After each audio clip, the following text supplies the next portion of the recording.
wahdahu la syarikalah wa ashhadu anna Muhammadan abduhu wa rasuluh la nabiyya wa la rasula ba'dah.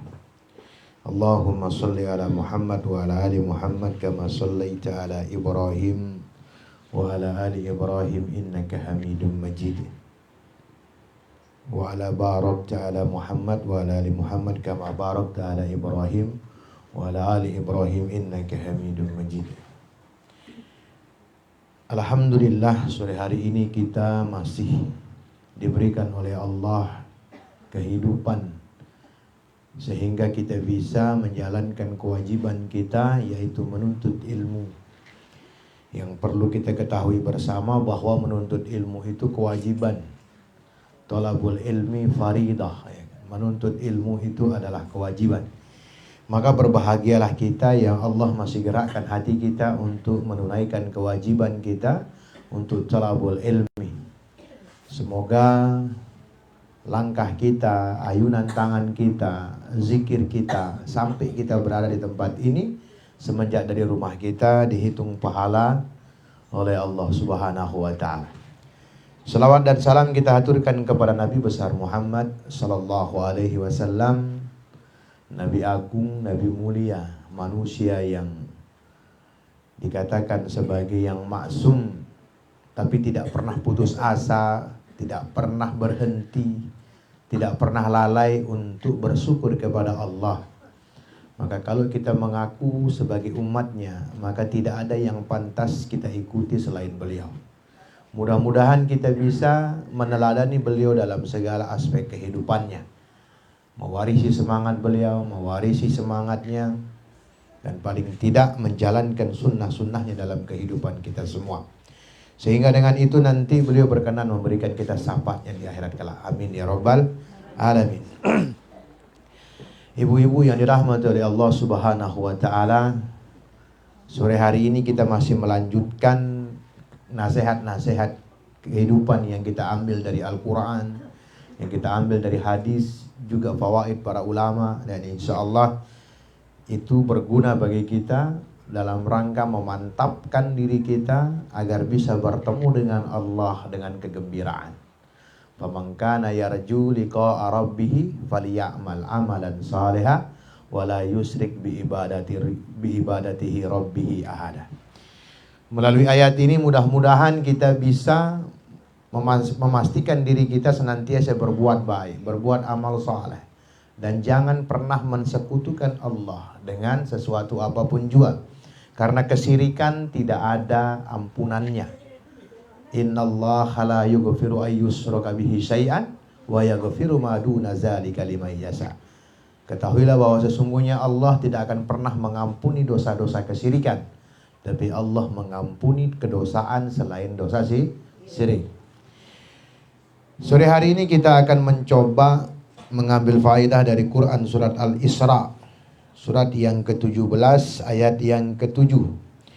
Allah berfirman, a'udzubillahi minasyaitonirrajim, bismillahirrahmanirrahim, in ahsantum ahsantum li anfusikum wa in asatum falaha. Jika kalian berbuat baik, kata Allah, sebenarnya kebaikan itu untuk kalian sendiri. Dan jika kalian berbuat kejahatan, maka kejahatan itu kembali kepada kalian. Hal yang ingin kita ambil dari ayat ini atau potongan ayat ini adalah amal tidak pernah tertukar. Amal tidak akan pernah tertukar. Kita akan dihisab oleh Allah sesuai dengan amal kita di dunia. Tidak mungkin kita dihisab karena amal orang lain.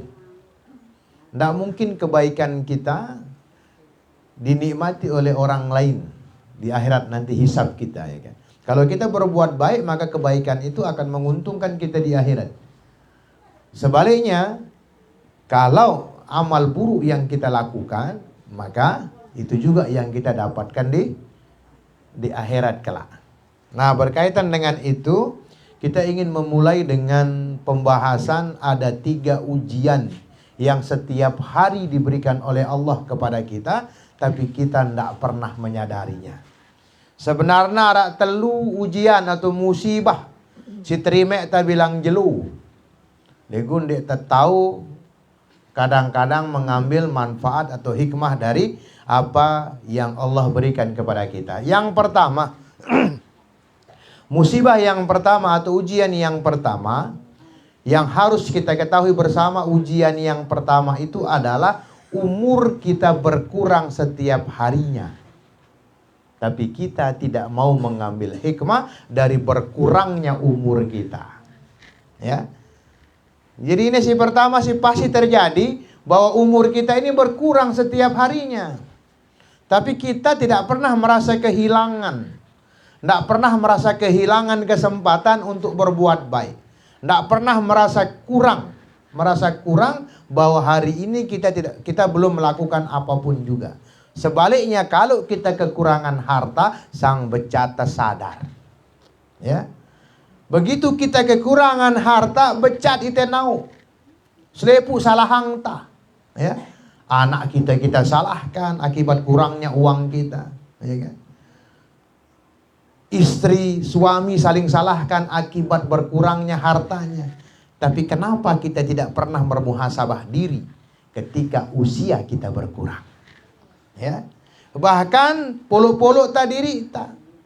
Kita buat sebuah acara, kemudian kita nyanyikan diri kita untuk menghibur panjang umurnya.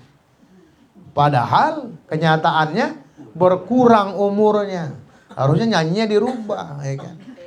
Ya, kurang umurnya gitu. Ya kan? Karena setiap hari umur kita berkurang ini ibu-ibu ya. Nah, karena kekurangan umur itu kita jadi ngerti bahwa usia kita sudah mulai terbatas. Lego kan sulit temili sadar. Misi doang kita berbuat maksiat. Misi doang kita berbuat jahat. Misi doang temili melaksanakan syariat Islam. Itulah kenapa untuk memahami agama Islam ini butuh ilmu pengetahuan. Butuh kecerdasan untuk memahami Islam. Butuh pengetahuan untuk bisa menjalankan syariat Allah. Karena yang harus kita ketahui bersama, hal yang pertama diberikan oleh Allah Subhanahu wa ta'ala kepada manusia pertama adalah pengetahuan. Ingat kisahnya ketika Allah berkata kepada para malaikat saat itu. Ya. Wahai malaikat, saya akan menjadikan Adam ini sebagai penguasa di muka bumi. Apa kata malaikat? Setuju nggak malaikat? Ragu-ragu malaikat. Lalu hal apa yang membuat malaikat itu menerima hal tersebut? Kita lihat ayatnya. Ternyata Allah Subhanahu wa ta'ala memberikan ilmu pengetahuan kepada Nabi Adam sehingga membuat malaikat tunduk kepada keputusan Allah Subhanahu wa ta'ala. Wa 'allama Adamal asma'a kullaha summa aradahum 'alal malaika faqala ambiuni bi asma'i haula in kuntum shadiqin. Ya. Ketika Nabi Adam diberikan pengetahuan tentang nama-nama, sedangkan malaikat nggak paham nama-nama itu, maka tunduk malaikat. Maka inilah yang terjadi hari ini. Semakin mengerti kita syariat Allah, orang akan semakin tunduk kepada kita. Orang-orang yang beriman akan merasa tunduk, akan merasa paham. Maka untuk memahami agama haruslah dengan kemampuan, dengan pengetahuan, ya, dengan ilmu. Itulah kenapa Allah Subhanahu wa ta'ala mengingatkan kita dalam ayatnya, yarfa'illah, ya kan? Yarfa'illahul ladzina amanu minkum walladzina utul ilma darajat. Allah meninggikan derajat orang-orang yang beriman dan yang berpengetahuan. Semakin berilmu kita, maka semakin tahu cara kita untuk bersyukur kepada Allah. Semakin memiliki ilmu kita, semakin tahu cara kita berbuat amal saleh. Semakin berilmu kita, semakin tahu cara kita untuk mengasihi sesama manusia. Dan orang-orang yang durhaka pada dasarnya dia tidak memiliki ilmu. Ya, tapi dia memiliki kesombongan. Ya. Sebagaimana siapa? Iblis. Iblis itu sebelumnya dari golongan malaikat. Tapi karena kedurhakaannya, ya, dia diturunkan oleh Allah ke dunia. Wa idza qulna lil malaikati isjudu li adama fasajadu illa iblis aba wastakbar. Ya kan? Wa kana minal kafirin. Ya kan? Ketika Allah perintahkan kepada seluruh malaikat untuk bersujud, sujud semuanya karena sudah tunduk. Tunduk karena ilmu. Ya, karena ilmu. Tunduk karena ilmu. Fasajadu illa iblis, kecuali iblis, karena iblis ini enggan dan takabur, sombong. Nah, itu yang menjerumus kita itu. Males. Ya. Males itu penyakit yang akan menjerumuskan kita. Ya, malas itu. Nah, karena kita cerdas, kita ngerti bahwa hari-hari kita ini menandakan bahwa usia kita berkurang setiap harinya, jatah hidup kita tambah berkurang, maka harusnya kita tambah cerdas. Ya, sebagaimana kita ngerti bahwa besok kita mati, pasti kita akan melakukan hal yang terbaik dalam hidup kita.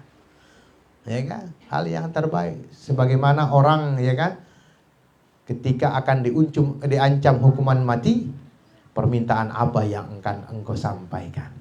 Kalau para sahabat pasti meminta untuk sholat, bersujud kepada Allah. Ya kan? Karena itulah hal yang terbaik yang bisa kita lakukan di dunia. Ya, bersujud kepada Allah. Tuh dia.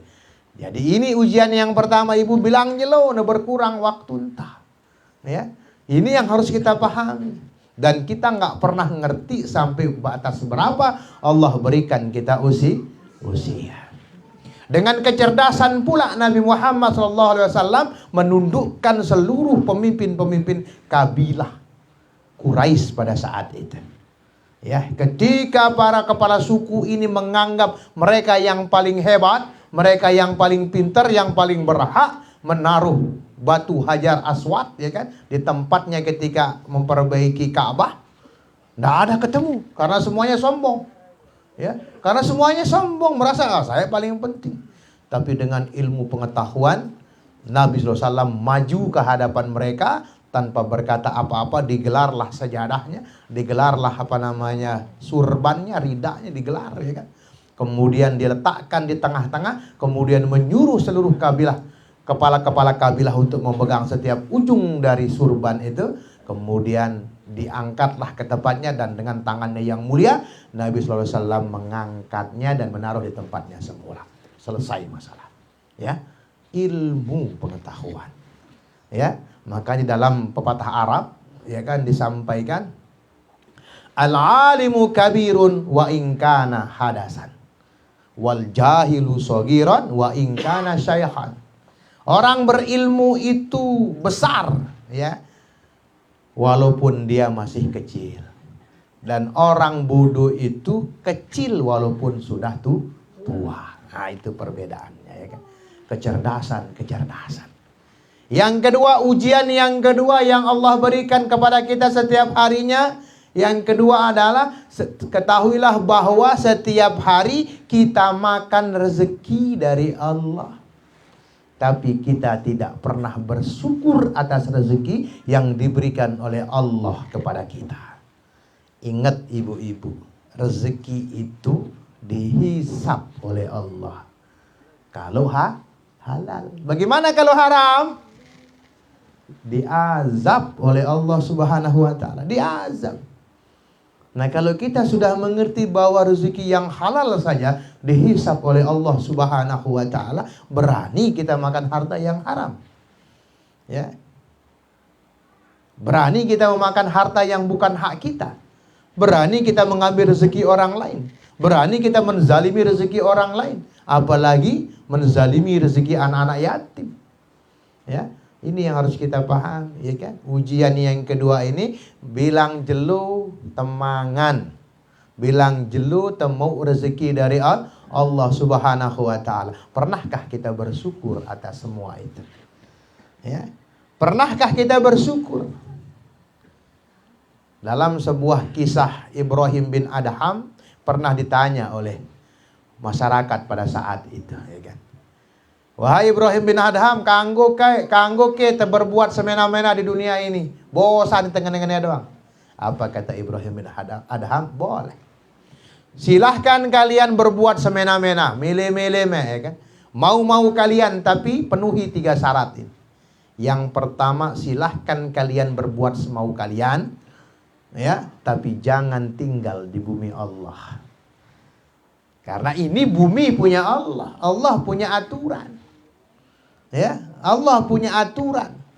Dan siapapun yang melaksanakan aturan Allah akan diberikan hadiah oleh Allah. Diberikan keridhaan oleh Allah Subhanahu wa taala. Yang kedua, boleh kita berbuat semau-mau kita di dunia ini, tapi jangan makan rezeki dari rezekinya Allah. Peta rezeki dari Tuhan yang lain. Ya kan? Dan yang ketiga, silahkan kalian berbuat semena-mena di dunia ini.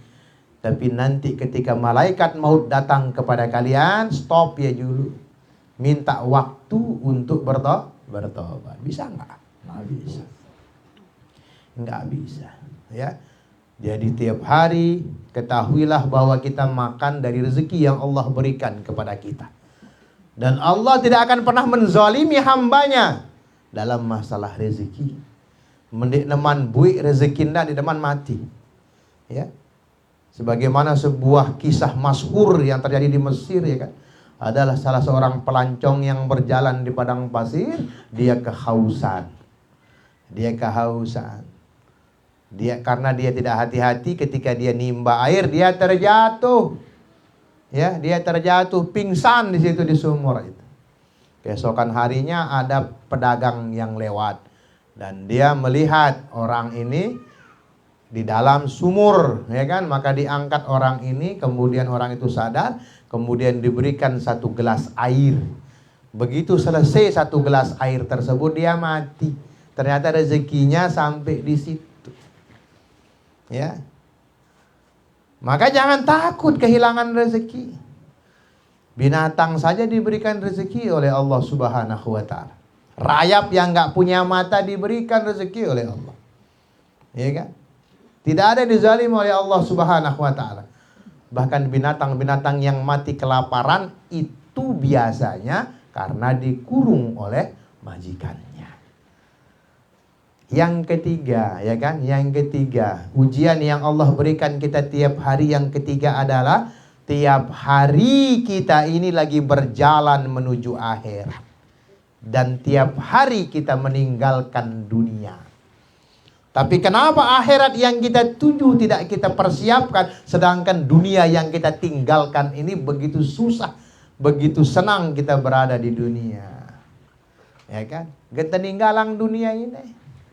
Ya, kita akan tinggalkan dunia ini, tapi kita akan menuju Allah setiap harinya. Kita akan menuju akhirat. Pertanyaannya apa? Wah, siapa ndak? Ya, bekal apa yang kita bawa ke hadapan Allah? Hadiah apa yang kita kasih untuk Allah Subhanahu wa taala? Ya kan? Nah, itu dia. Kita memang pendosa. Pendosa yang ulung. Tapi jangan berbangga dengan kedosaan. Nah, itu dia. Jangan pernah memaklumi kedosaan. Ah, biasa. Ingat, bisa itu karena biasa. Ya kan? Karena kebiasaan menjadi bisa. Ya kan? Darak dengan negurita tegur, anggap terbiasa. Membicarakan orang karena kebiasaan kita, tidak lagi kita menganggap membicarakan orang itu sebagai sebuah kedosaan karena kebiasaan kita. Ya, pada deta biasa deta biasa anang masjid, tidak biasa sholat, tidak biasa sholat setiap hari, kita menganggap tidak sholatnya kita hal yang biasa. Ya, karena kebiasaan itu. Memarahi anak kita dengan berlebih-lebihan, saking biasanya temarahin anak kita nggak menganggap itu sebagai kedosaan. Kita punya orang tua, kita hardik orang tua kita, saking biasanya anggap saya tidak apa-apa. Itu dia. Maka untuk memahami agama ini butuh kecerdasan. Ya. Agama Islam agama yang indah, agama yang lengkap, semuanya ada. Tetapi menjadi rusak karena perilaku umat Islamnya. Islam is perfect, but I not. Ya kan? Islam itu perfect, Islam itu sempurna, tapi kita enggak. Ya kan? Kita ini enggak sempurna, banyak kesalahan-kesalahan, tapi Islamnya sempurna. Itulah kenapa Syekh Muhammad Abduh dari Mesir pada awal-awal abad 20 mengeluarkan satu kalimat yang terkenal saat itu, Al-Islamu mahjubun bil muslim. Islam, keindahan Islam, kemuliaan Islam itu tertutupi oleh perilaku orang-orang Islam. Ya kan? Ada salah seorang murid beliau dalam kisahnya dari Perancis datang ke Mesir untuk menemui beliau. Ya kan? Ya Syekh, ketika aku mendengarkan ceramah tentang Islam begitu indah, ya, begitu mulia. Setiap kebaikan akan dibalas oleh Allah Subhanahu wa taala dengan berlipat ganda. Bahkan memberikan kebahagiaan di hati seorang muslim pun akan menjadi amalan yang istimewa. Tapi kenapa itu hanya indah di ceramah, itu hanya indah di dakwah-dakwah? Kenyataannya kenapa?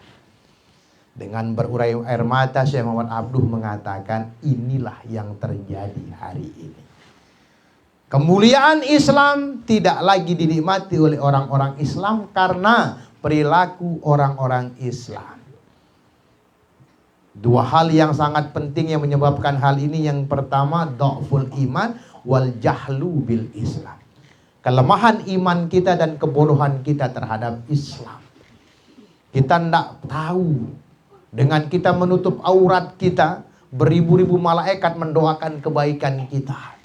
Kita nggak ngerti dengan memberikan sedikit harta kita kepada anak yatim, Rasul Sallallahu Alaihi Wasallam rindu bertetangga dengan kita. Ya. Sebagai seorang istri, dengan taat sama suaminya dalam hal yang ma'ruf, dalam kebaikan, kita bisa memasuki sorga dari pintu mana saja yang kita inginkan. Ya.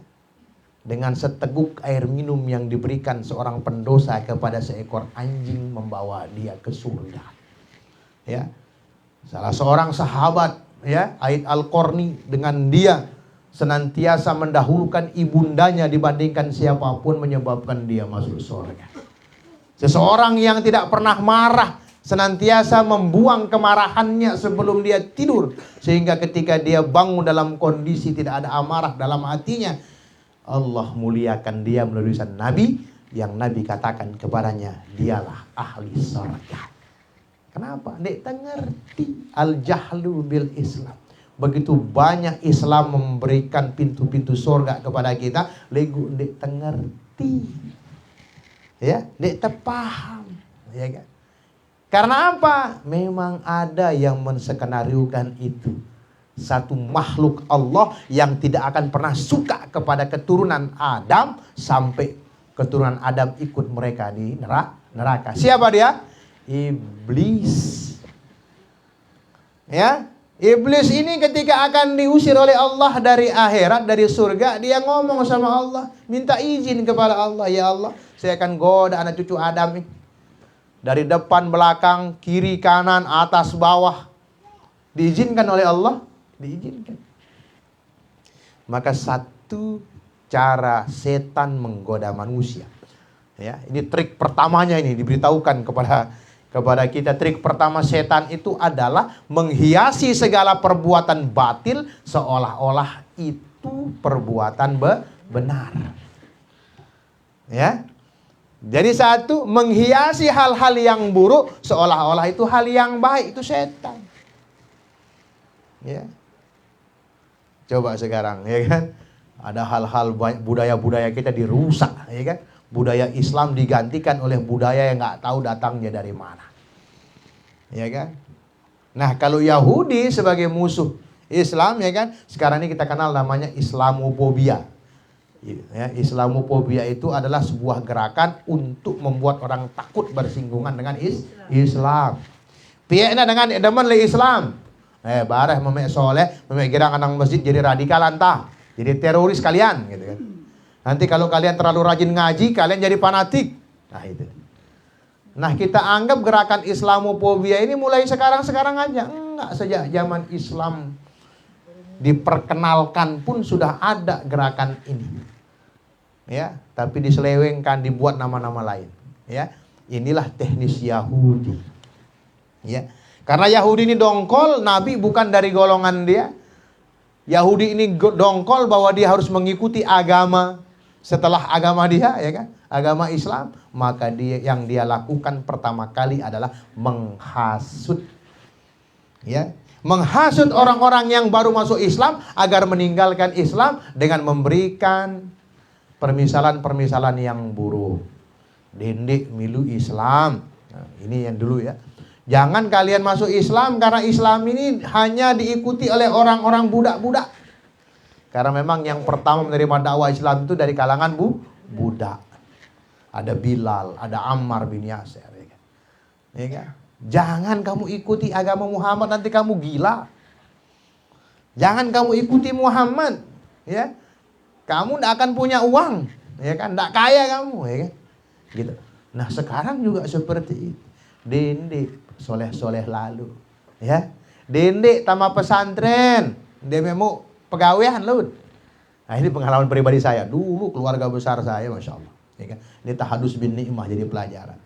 Dulu ketika saya memutuskan masuk pesantren, paman-paman saya kebanyakan yang dari keluarga bapak, ya, yang kebanyakan pegawai di sana mengatakan, apa kamu dapat nanti di pesantren? Ya, nggak bisa kerja kamu kasih makan apa anakmu? Ah, masya Allah. Tetapi dengan karunia Allah terjadilah seperti sekarang ini, ya kan. Justru kita yang yang dulu diremehkan malah kita yang jadi dosen, ya kan. Nah itu dia. Jadi gerakan itu sudah ada sejak dulu. Jangan soleh-soleh, nanti kalian nggak bisa bergaul. Dendik rajin lalu nyumbang, buik kepeng. Nah gitu. Itu gerakan-gerakan Islamophobia. Nah kita kembali ke sini. Allah memberitahukan kepada kita semua bahwa amal kita nggak akan tertukar.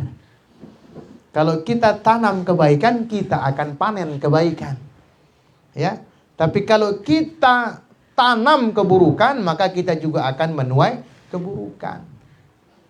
Ya, siapa yang menabur angin maka menuai badai, kalau kata pepatah Indonesia. Kalau pepatah orang Arab, ya, may yazra yahsud. Barang siapa yang menanam, dia yang akan menuai. Tapi ingat, di dalam setiap pelaksanaan kebaikan arak godaan. Nah, ya kan? Arak godaannya itulah setan. Ya, ketemu tadi ya. Teori setan untuk menggoda manusia yang pertama adalah senantiasa menghias hal buruk seolah-olah itu menjadi bagus, jadi baik. Coba lihat sinetron sekarang ini. Ya, diislamkan, ya kan? Sinetronnya diislamkan.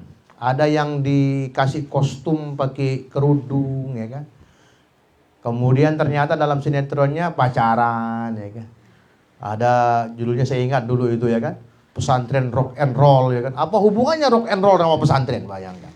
Ternyata di situ diceritakan anak yang suka ngerok tiba-tiba dapat anaknya kiai. Ah, masya Allah. Emang ada kejadian anak kiai kok tertarik sama? Nah itu dia. Masya Allah, banyak sekali pembodohan-pembodohan hari-hari ini, ya kan? Maka sebagaimana yang kita sampaikan kemarin-kemarin itu, ketika kita tidak memiliki senjata untuk menghadapi zaman yang sedemikian, satu senjata yang Allah berikan kepada kita. Apa dia? Doa. Itulah dalam hadis Nabi katakan, ad-du'a silahul mu'min. Doa itu senjatanya orang beriman. Ya, paling tidak lazimkan doa Rabbana la tuzigh qulubana ba'da idh hadaitana. Ya Allah, jangan kau palingkan hatiku. Ya, jangan kau palingkan hatiku dari Islam setelah engkau berikan hidayah kepadaku. Karena hidayah ini mahal, ibu-ibu. Mahal hidayah ini. Ya, enggak semua orang bisa dapat hidayah, bahkan orang Islam sendiri kadang-kadang enggak dapat hidayah. Ketika orang Islam tidak dapat hidayah, jadi munafik dia. Ruwena doang Islam, kelakuannya nggak seperti orang Islam yang sering kita sebut seperti Islam KTP, Islam na doang, KTP na doang Islam, dia tidak peduli oleh syariat-syariat Islam. Itu dia poin-poin yang kita sampaikan pada sore hari ini ya kan. Ya, yang pertama saya ingin ingatkan lagi, untuk memahami agama ini kita butuh kecerdasan.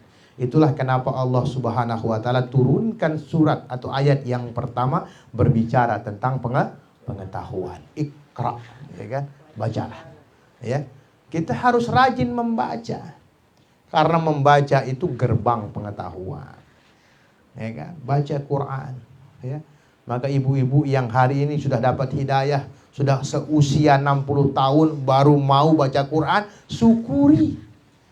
Ya, alhamdulillah sebelum mati kita dapat hidayah.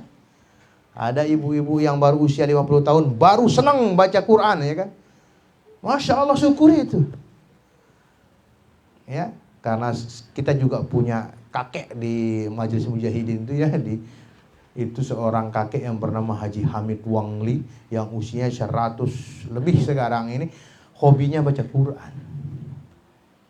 Ya kan? Hobinya baca Quran, Masya Allah. Baca Quran terus, ya kan? Kayak Papu Jamal lah itu kan, udah tua itu, hidayah itu. Ya kan? Hidayah Allah, ya kan? Nah, maka jangan pernah buang hidayah-hidayah Allah. Ketika hari ini usia 40 tahun kita digerakkan oleh Allah untuk ikut mengaji, pegang itu. Nggak semua orang dapat hidayah. Hidayah itu bukan hanya untuk orang-orang di luar Islam, tapi untuk orang Islam juga. Hidayah itu artinya apa? Petunjuk. Ya, petunjuk. Ya, maka pegang. Jangan, wah umur 60 tahun ampun sadar. Biarkan orang ngomong begitu. La salamah min kalamin nas. Tidak ada orang yang selamat dari ucapan manusia. Karena kalau kita ikuti ucapan orang kayak gitu, nggak jadi kita. Harusnya kita mengucapkan alhamdulillah. Sebelum saya menghadap Allah, Allah berikan saya hidayah untuk membaca Al-Quran. Ya, alhamdulillah. Usia senja saya begini, Allah berikan saya hidayah untuk bisa berkurban. Ya. Berkurban itu Masya Allah pahalanya ibu-ibu, ya kan. Dan pahalanya nggak hanya untuk kita, untuk keluarga kita, ya, semuanya mengalir, Masya Allah. Nah, ini kebahagiaan ini yang harus kita munculkan.